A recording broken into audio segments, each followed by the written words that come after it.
I never thought that losing my home would end up meaning losing my son, too. The storm had swallowed everything.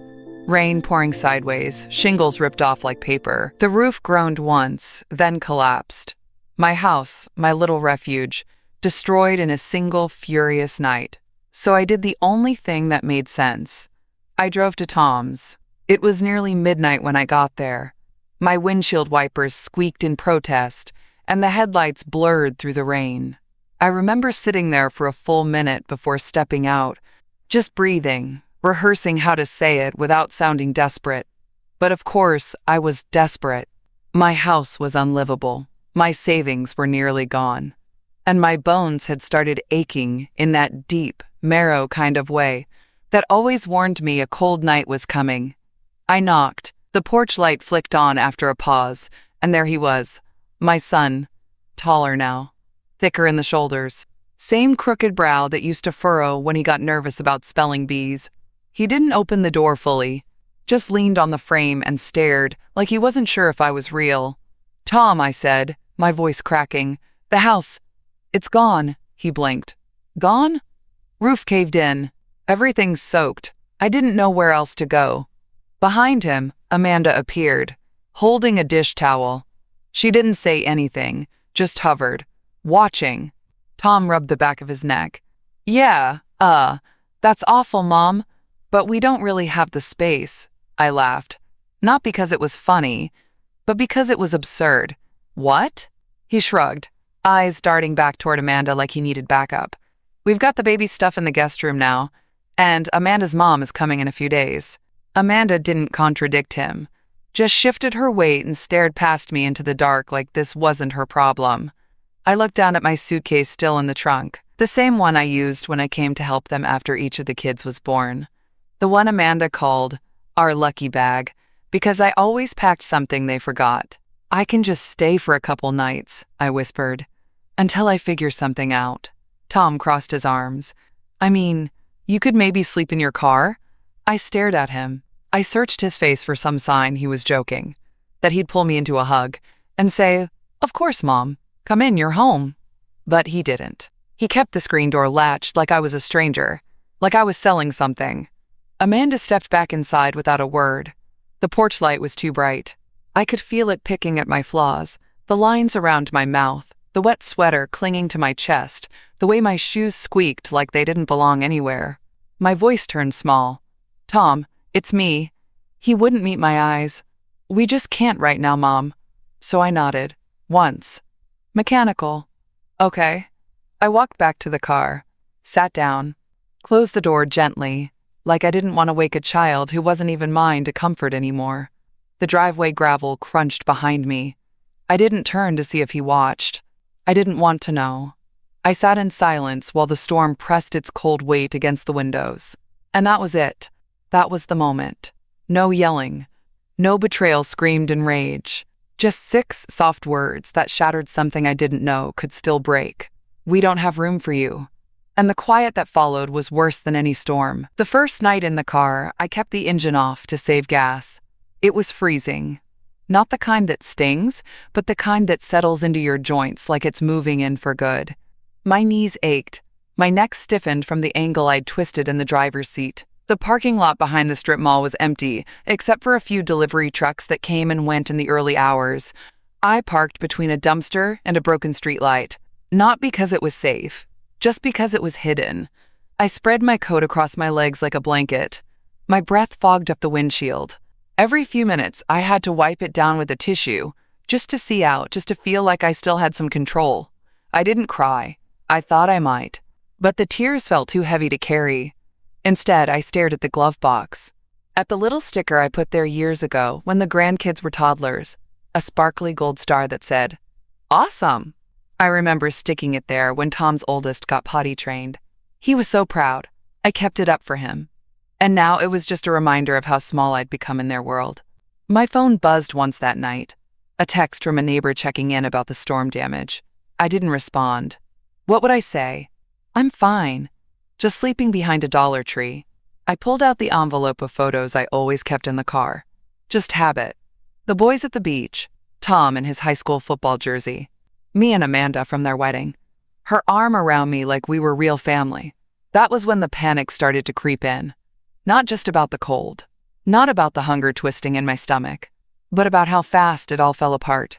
I kept whispering to myself, "It's temporary. He just panicked. It's not like him," because I needed to believe that. I needed to believe that the boy who used to cry when I missed a school play, the one who called me when he had his first breakup, voice shaking like he was 7 again, that he wouldn't really leave me out here like this. Maybe Amanda didn't know how bad it was. Maybe she thought I had options. Maybe. But deep down, I already knew. When someone wants to help you, they make room. They pull out the air mattress, shuffle the laundry baskets, they do something. Tom didn't even ask if I had enough gas in the car. Didn't offer a blanket. I'd spent my whole life catching him when he fell. And now, when I was the one falling, he didn't even look down. That night, I didn't sleep. I watched the shadows stretch across the parking lot and wondered what I had done to become so disposable. And the hardest part? Some part of me still hoped. It's not just the cold that cuts, it's the memory of warmth. I keep thinking about the backyard. That spring years ago, Tom was maybe 10. We were grilling hot dogs. Amanda wore a sundress back then, not the expensive kind, just cotton and cheerful, and she laughed when I accidentally squirted mustard on the dog instead of the bun. The whole neighborhood came that day. I remember because Tom had made a hand-painted sign that said, "Welcome to our first family barbecue." His handwriting was crooked. He spelled barbecue wrong. I kept that sign for years. He followed me around the yard, barefoot and sunburned, tugging on my shirt and whispering, "Can we sleep in your bed tonight if there's thunder?" There wasn't a cloud in the sky, but that's how he was. Always worried about storms that hadn't arrived yet. I told him yes, of course, always. That night, sure enough, the thunder came, and he was already curled up under my blanket, gripping my arm like a lifeline. I rubbed his back until he fell asleep. His feet still dirty from the grass. It was always me. When he had nightmares, when he needed lunch money, when he skinned his knee and didn't want Amanda to see him cry. He came to me, so it didn't make sense how he looked through me like I was nothing, like I hadn't been everything. I'd even handed him that house. 6 years ago, when he and Amanda were struggling, bouncing from apartment to apartment, pregnant again and barely staying afloat, I said, "Why don't you take the house, the one my late husband left me? Start over somewhere steady," I said them. They hesitated at first, worried it was too much, but I reassured them, "It's just a house. You need a home."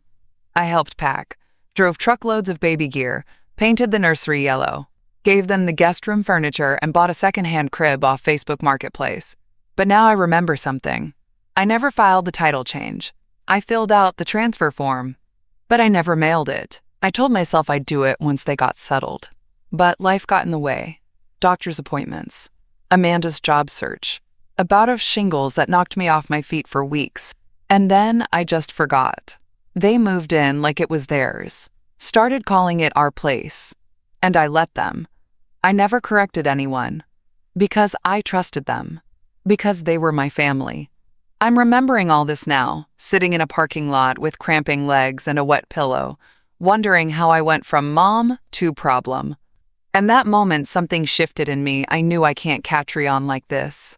By the 4th day in the car, I stopped pretending it was temporary. My joints throbbed every time I shifted. I'd taken to parking near a 24-hour laundromat, just so I could use the bathroom without getting followed by security. I kept my toothbrush in a plastic sandwich bag. I washed up using wet paper towels and hand soap. I called it making do, but really, I was just surviving. That afternoon, I wandered into the church basement on Maple. Not to pray. Not yet. I just wanted something hot, something that didn't come from a vending machine. The sign outside said, "Community meal, all welcome." I hoped they meant it. Inside was warmer than I expected. The room smelled like stew and bread, and a little bit like dust. A few long tables were lined up in rows, half filled with people like me. Quiet, tired, hungry in more ways than one. I sat down slowly, knees groaning. A woman with short gray curls and a kind face walked over, holding a tray. She smiled without pity. Just kindness. First time? I nodded. Elena, she said, setting the bowl down. The soup's better than it looks. I smiled. Tight. I'll take anything warm. She sat across from me. Didn't pry. Just ate a few bites beside me, like we'd done this before. It wasn't until I tried to lift the spoon with my aching hand that I let out a small wince. Your wrist, she said. You all right? Just old bones and a bad week. She tilted her head. Looks like more than a bad week. And maybe it was the warmth. Or the soup. Or the silence that didn't push. But I told her. Not the whole story. Just the shape of it. The storm. The driveway. My son. Her eyes softened, but she didn't gasp. Didn't say, oh no, how could they? She just listened. Like I was saying something she already knew. You got family near? I shook my head. No one I can go to. You got documents? For the house? My spoon froze midair. Why? She leaned in. Because I know someone. Miss Harmon. Used to be a paralegal. Retired now, but sharp as ever. Helps people sort out messes like this. I hesitated. I don't need to sue anyone. I'm not saying you should. I'm saying, if that house is still yours, you should know it. And if it's not, then at least you'll stop wondering. I swallowed hard, because I had been wondering. I kept waking up in that car, thinking about that drawer full of papers I shoved into a manila envelope last year. Deed, insurance, tax slips, old wills. Never organized, just shoved away during Amanda's last nesting spree. I remembered thinking, I'll sort it after the baby comes. But I never did. And now I didn't know what I had. Or what I'd given away. Elena patted my hand gently. Just meet her. No charge. She lives 6 blocks from here. I'll even drive you. I hesitated. Not because I didn't trust her, but because part of me didn't want to hope again. I was tired of doors opening, only to be slammed shut. But then I thought of that one line. The one I signed on the transfer form but never mailed. I never made it official. I never let go. So maybe, just maybe, I still had something left. Miss Harmon lived in a narrow yellow house that smelled like cedar and peppermint tea. Her living room was cluttered, but not messy. Just lived in. Books stacked in uneven towers. Legal pads half used. A bowl of hard candies by the window that hadn't seen sunlight in years. She wore a navy sweater, thick glasses, and an expression that told me she didn't suffer fools but had a soft spot for the wronged. I don't promise miracles, she said, motioning for me to sit. But I do promise the truth. Fair? I nodded. We sat at her kitchen table. I pulled out the manila envelope I'd rescued from the bottom of my trunk, still damp at the edges. I hadn't opened it in over a year. The paper clips were rusted, the corners curled, but the documents were still legible. Deed, will, property tax receipts, a homeowner's insurance policy I hadn't realized had lapsed. Ms. Harmon adjusted her glasses and flipped through slowly, methodically. Her lips pressed into a line as she skimmed the deed. Then the second page. Her finger tapped a spot near the bottom. Here, she said, your husband's name. And yours, joint ownership with rights of survivorship. I leaned in. She looked up. Which means when your husband passed, the house legally became yours, fully, automatically. But I hesitated. I filled out a title transfer when Tom and Amanda moved in. Filled out, she echoed. But filed? No, I admitted. I was going to, but I never made it to the courthouse. They got busy with the baby and I thought. My voice trailed off. She nodded once. Then legally, that house still belongs to you. Your name is the only one on this deed. No filed quitclaim, no transfer of ownership. Just talk. And talk doesn't hold up in court.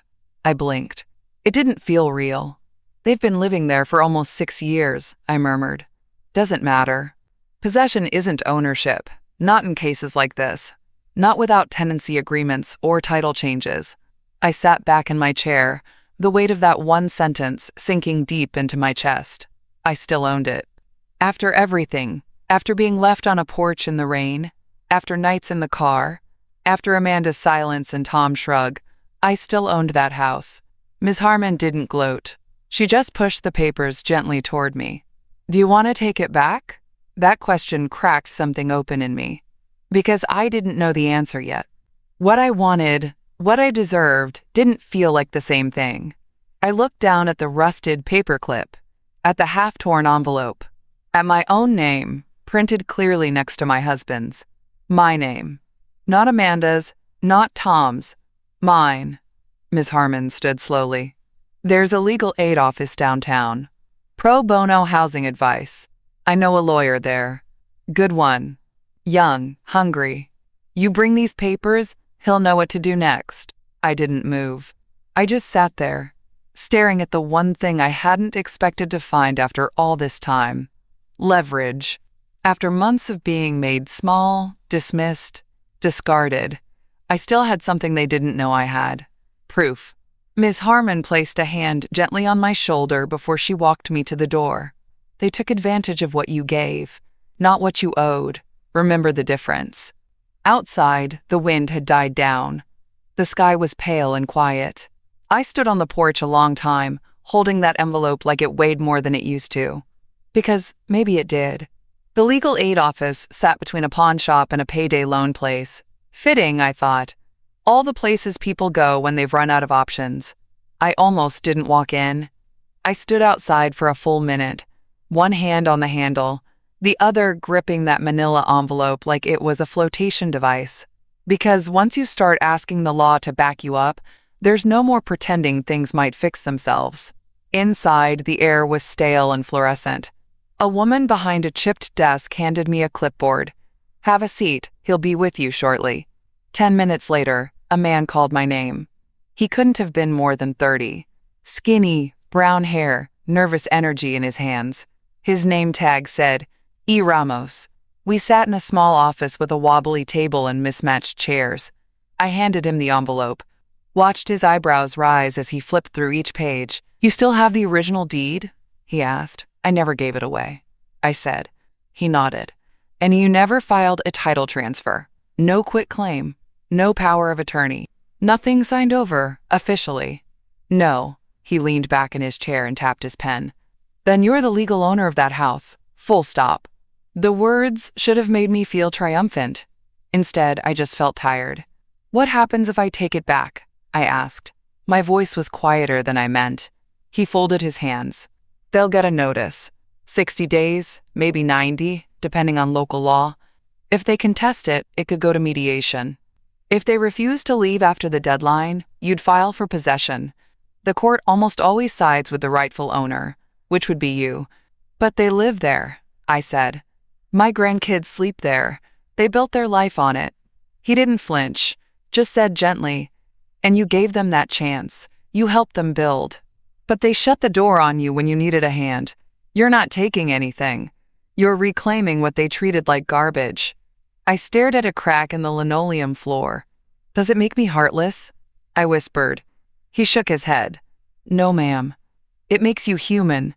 I let the silence stretch. For years, I told myself I was doing what good mothers do. Giving, helping, carrying. I held them up so long, I forgot what it felt like to stand on my own. But when I needed them, they didn't just look away, they locked the door. You don't have to decide today, the lawyer said, sliding the papers back toward me. But just know, if you want to do something about this, the law's on your side. I took the papers, slipped them back into the envelope like they were fragile. I'll think about it, he smiled. That's all I ask. Back outside, the sun was bright enough to make me squint. I didn't go back to the car right away.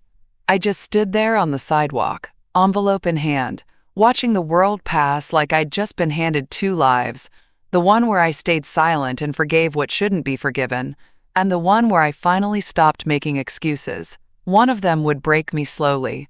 The other might hurt like hell at first, but it might also set me free.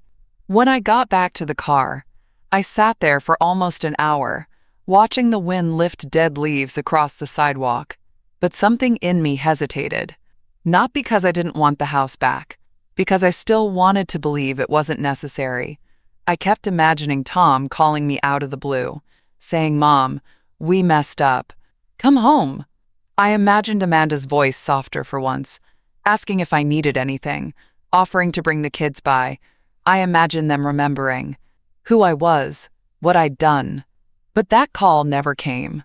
And every time I checked social media, on that same dusty library computer, I saw Amanda posting pictures of the kids with captions like, "Family is everything," while I sat 2 miles away eating canned soup and hoping my coat wouldn't mildew from the rain.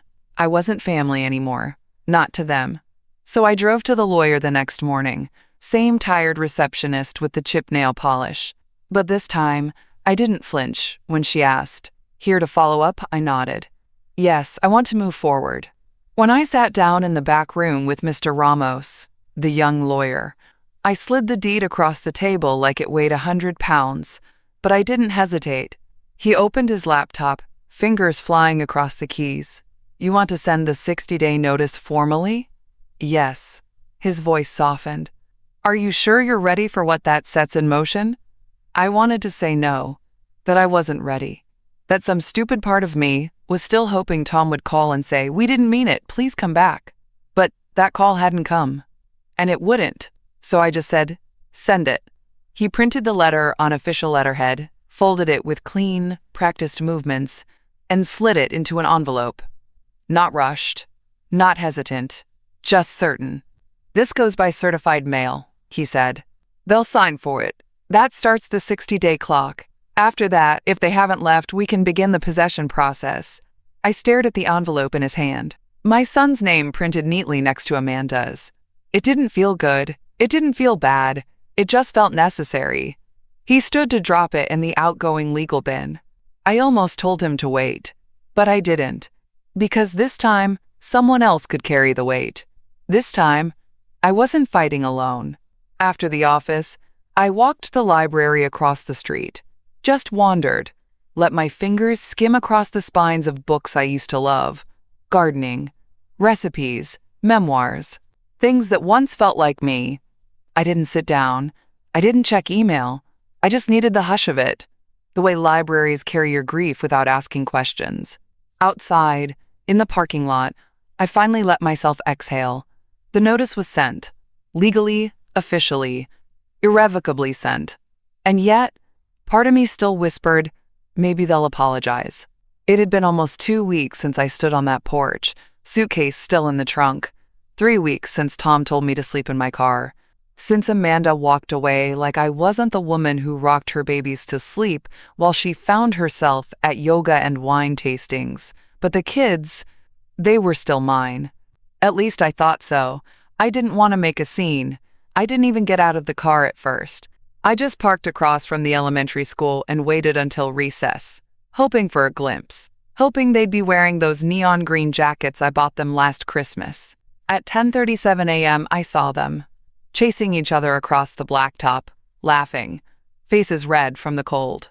My heart thudded against my ribs like it wanted to leap out of my chest and go to them. I cracked the window, just a little, just enough to hear their laughter drift through. That sound had always steadied me. Ever since they were born, it was my anchor, my reason. I didn't plan to get out, but I did. I stood across the fence, hands in my coat pockets, not waving, not calling their names, just watching. They didn't see me at first, but when they did, when the older one pointed and squinted, my throat caught. He smiled. For one bright second, he smiled. Then Amanda appeared, like she'd been summoned by a thread of tension I didn't even feel until it snapped. She was standing near the far gate, phone in one hand, coat buttoned too tight like it was holding her together. When she saw me, her face darkened instantly. She walked over fast, faster than I remembered she could move. "What are you doing here?" she hissed, not loud enough for the teachers to hear, but sharp enough to sting. I swallowed. "I just wanted to see them." "You don't get to confuse them," she snapped. "You don't get to show up here and act like you're still part of this." I flinched. "They're my grandsons." "And they're fine," she said. My body went still. I didn't cry. Not then. I just nodded once. Small. Like I was agreeing with a sentence that hadn't finished. Amanda turned, called to the boys. They hesitated. The younger one looked back at me, confused. His mouth moved like he wanted to ask a question, but Amanda clapped her hands once, sharp, and they ran to her. She didn't look at me again. She just walked them across the playground, her hand tight around the older one's wrist, like she was pulling him out of a burning building. I stood there long after they disappeared behind the school doors, long after the other kids filed back inside, long after the cold made my fingers stiff. That night, I cried harder than I had since the storm, because this wasn't just rejection, it was erasure. And the only thing more painful than being forgotten is being edited out while you're still alive. I went back to my car, pulled the envelope out of the glove compartment, held it like it might bite me. Then I said, out loud to no one, "Okay, no more waiting." The letter reached them 2 days later. That Thursday, I went back to the church basement, the same place Elena had taken me to eat soup and breathe. But this time, it was for the support group. Mostly women, some older, some not. A few with canes, one in a wheelchair. All of us carrying the same ache, wearing it in different ways. The meeting wasn't fancy. Just folding chairs in a circle and lukewarm coffee in a styrofoam cup. But when it came my turn to speak, I surprised myself. "I mailed it," I said. "The notice. For them to leave." A couple of heads nodded. No applause, no gasps, just quiet recognition. One woman with silver braids leaned forward. "And how do you feel?" I stared into my coffee. Like I finally made a decision for myself, even if they hate me for it. Another woman murmured, "They already treated you like the enemy. All you did was accept the role." That stuck with me. When I got back to my borrowed cot in Elena's friend's garage apartment, my phone buzzed. A number I knew by heart, even though it hadn't called in weeks. Amanda. I let it go to voicemail. A minute later, a text came in. "Nice try. The house is ours. Stop embarrassing yourself." Just like that. No fear. No remorse. Just that same smug, polished cruelty I'd heard on the playground. I stared at the screen for a long moment. Then I placed the phone on the counter, walked to the window, and opened it wide. The air outside smelled like pine needles and cold soil. Real things. Things that didn't lie to your face. I didn't reply. The wheels were turning now. They wouldn't stop just because Amanda scoffed in a text. They wouldn't stop because Tom decided to look the other way. This wasn't family drama anymore. It was legal. And when you're someone like me, someone who's been told her whole life to be the bigger person, to keep the peace, to let it go, there is something quietly victorious about letting the law speak for you. Because this time, I wasn't knocking on a door that wouldn't open. I was building my own. The courthouse smelled like dust and ink and everything being barely held together. I sat in the hard plastic chair outside the clerk's office, papers in my lap, heart ticking faster than the second hand on the wall clock. When my number was called, I stood too fast. My knee locked up for a moment, reminding me I wasn't 30 anymore, but I walked in steady. I handed over the forms. The clerk, a young woman with chipped green nail polish and eyes that didn't miss much, skimmed through each page. She didn't smile. She didn't nod. Just flipped the pages and said, "You'll get your hearing date by mail. Should be about 3 weeks." I wanted to ask, what are the chances they'll fight it? What if the judge believes them? What if they say I'm just a bitter old woman with no place to go? But I didn't, because none of it changed the facts. The deed had my name. The notice had their names. The file had been stamped, and that meant the story had changed. They weren't doing me a favor anymore. They were staying on borrowed time. By the time I walked back out into the sunlight, my hands were shaking. Not from fear, from adrenaline. The kind you get when your body realizes it just did something brave. I stopped at the bench outside and sat, let the cold seep up through the concrete and into my bones. And I laughed. Just once, quick and low. Because I'd spent the last 2 months being cast as a helpless burden. I slept in my car, was told to leave playgrounds, was treated like a ghost in a house I paid for. And now the court had entered my name into the system. That house wasn't just theirs with a story behind it. It was mine with a paper trail. Later that afternoon, I made the mistake of opening social media. Amanda had posted a photo from a resort: palm trees, pool chairs, sparkling cocktails. Her caption read, "Homeowner's life red heart, finally getting the peace we deserve." And in the corner of the photo, half cropped out, sat Tom, shirtless, drink in hand, sunglasses on, like life was one long, well-earned nap. They weren't scared. Not yet. Didn't know what was coming. Still thought I was the same woman who brought casseroles to their door and apologized when I cried. I stared at that photo, my thumb hovering over the screen. For a split second, I imagined writing a comment, "Enjoy it while you can." But I didn't. Because power doesn't announce itself. It doesn't gloat. It waits. They thought they had time. That I'd given up. That their silence was victory. Next 3 weeks I spent in place. Elena recommended me. A little one-story place with ivy along the porch rail and flower pots that had seen better days. The yard smelled like damp earth and rosemary, and the screen door creaked before I even touched it. Her name was Mrs. Grady, widowed, 68, wore her gray hair in a loose bun and kept a cane leaning by the door but barely used it. "You Evelyn?" she asked, stepping aside without waiting for an answer.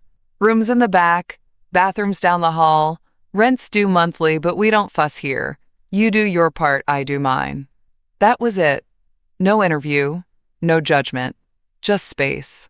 The room had a twin bed with a faded quilt and a lamp shaped like a lighthouse. A dresser, a tiny window, no TV, no Wi-Fi, just quiet. And for the first time in weeks, it was enough.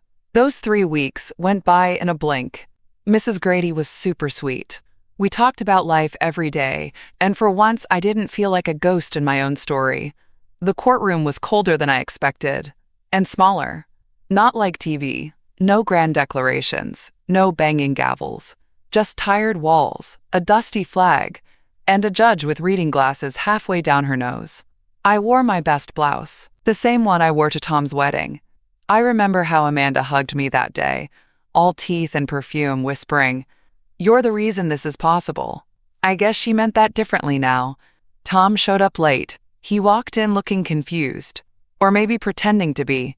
Slacks, no tie, a folder under his arm like he thought bringing paper made him look official. Amanda wasn't with him. Of course not. She never did the dirty work herself. When the judge asked our names, he introduced himself with that fake polite tone I used to hear when he called the cable company. "I'm here on behalf of my family," he said. "We've lived in that home for 6 years. We were under the impression it was a gift from my mother." The word gift made something in my stomach twist. She looked to me. "Mrs. Marks, do you dispute this?" I stood. My voice didn't shake. "I do. I never filed a transfer. My name is on the deed. I have the original, plus confirmation from the title office." I handed it over, every page in order, every signature dated. The last one? The trust transfer. The judge flipped through silently. Tom cleared his throat. She said, "I mean, we assumed. She offered it when we were struggling. I took care of things around the house. We paid some bills. It wasn't like we were freeloading." I wanted to laugh. Bills? I covered their groceries for a year. Paid the car note twice when Amanda's hours got cut. Replaced their HVAC out of my own retirement account. All while they posted family selfies and called me a blessing online. I let the silence stretch until the judge finally said, "Intentions don't hold up in court, Mr. Wilkinson. Deeds do. And your mother's name is the only one on record. Legally, this house has never changed hands." Tom shifted, his jaw clenched, his hand curled around that useless folder. "But our kids," he started. She held up her hand. "This is not about parenting. This is a property matter. You've had 60 days' notice. Legally, your occupancy has expired. I am granting full possession to the legal owner." Then she added, without ceremony, "You have 30 more days to vacate." It was over in 6 minutes. I sat back down. My knees finally relaxed. My heart didn't. Not yet. Tom didn't look at me as he left. Just walked fast, stiff, like his whole body was made of shame and disbelief. I didn't follow. I didn't speak. The courtroom emptied slowly. The clerk gave me a form to sign and a half smile that felt like solidarity. Outside, the sun hit my eyes like a flashbulb. I stood still, because it had happened, quietly, cleanly. And for the first time since that night on the porch, I wasn't on the outside anymore. I didn't win because I yelled louder. I won because I endured. And now, they had 30 days to learn what it feels like to be asked to leave a home you thought would always be yours. Only difference? I never slammed the door. I just locked it with my name. He showed up 5 days later. I knew it was him before I even opened the door. Tom stood there, red-faced, breathing hard, like he'd run up a flight of stairs. His coat was unzipped, hair messy, eyes wild, not from tears.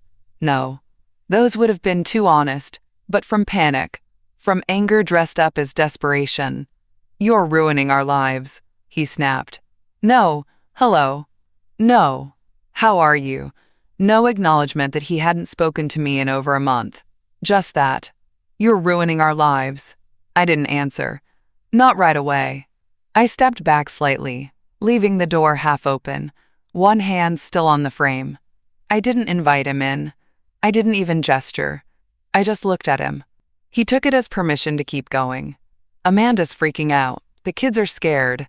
We don't have anywhere to go, Mom. You really think this is fair? After everything we've done for you?" I raised an eyebrow. "Everything?" he scoffed. "Don't play dumb.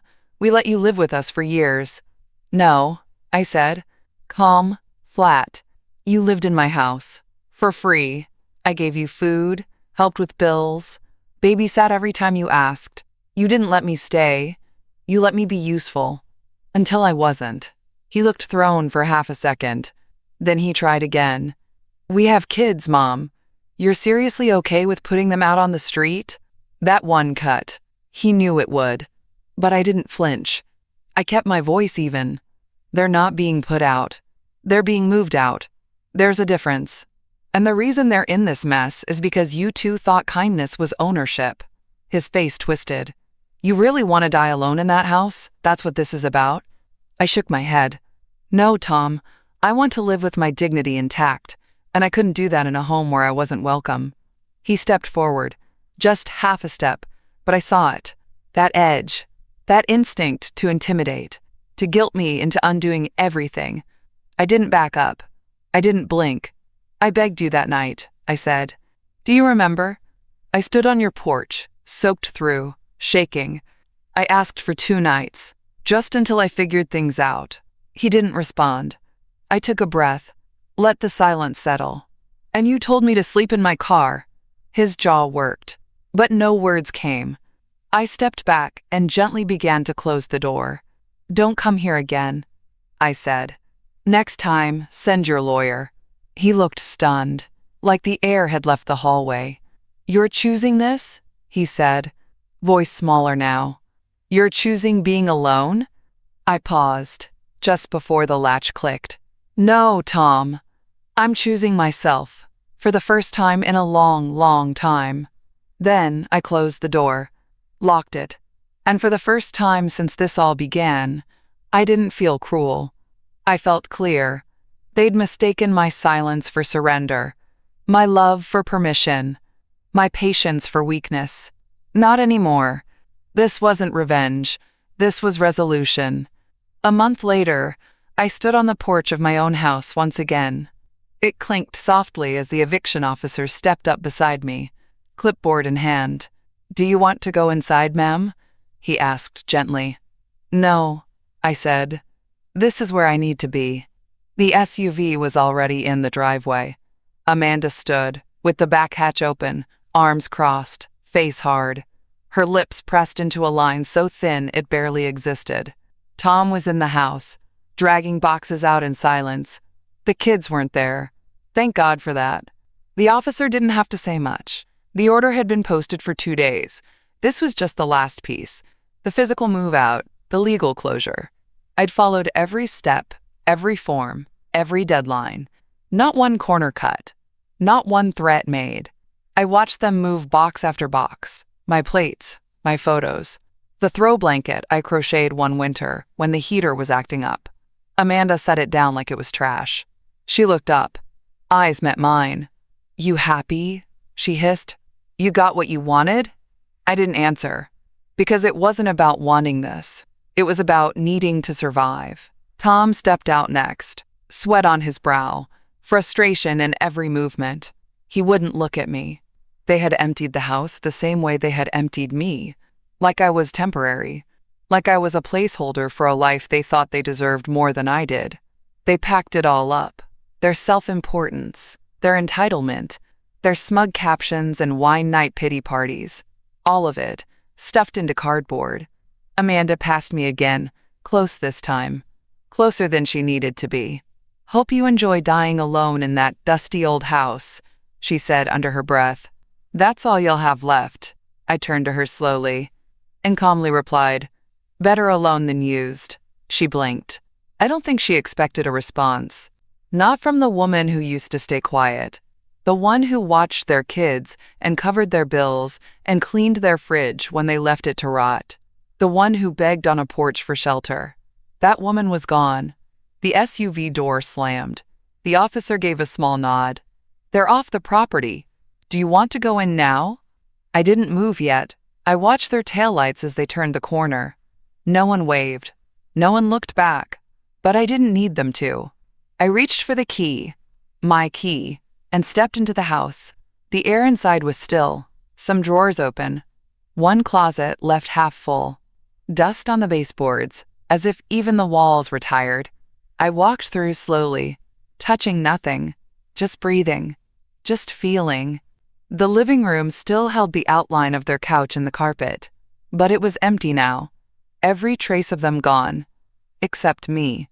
I was still here. I walked to the kitchen, touched the counter where I used to roll out pie crusts for Tom's birthday. I stood in the hallway where Amanda once hung family photos. The frames were gone now, but the nail holes remained. Proof of what once was, of what would never be again.